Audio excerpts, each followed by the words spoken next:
মেধাবী এক ছাত্রী সেথা, পড়াশোনায় সে সেরা। নৈতিক আচরণ তার জানা না থাকলেও কুমন্ত্রণায় মন যে তার ঘেরা।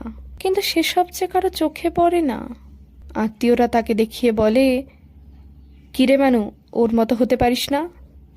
তার মায়ের বড় গর্ব, মেয়েকে আমার ডাক্তার করব। জল গড়িয়েও খেতে হয় না তার।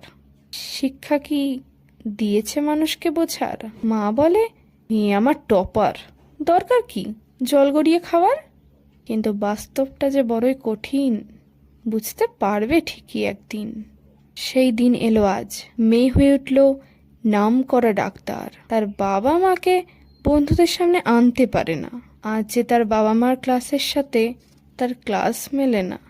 কিন্তু সেই মেয়েটা আজ, যাকে বলা হতো হতে পারিস না ওর মতো ডাক্তার, সে আজ বড় হয়েছে। কাজের সাথে সাথে বাবা মার ছোট ছোট খুশির খেয়ালগুলো রাখতে শিখেছে। ডাক্তারের মা যে এখন বড় অসহায়।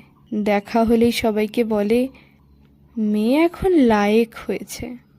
মনে পড়ে না যে তার আমায়। এখন সে বুঝতে শিখেছে, তার ভুলগুলো সে চিনতে পেরেছে।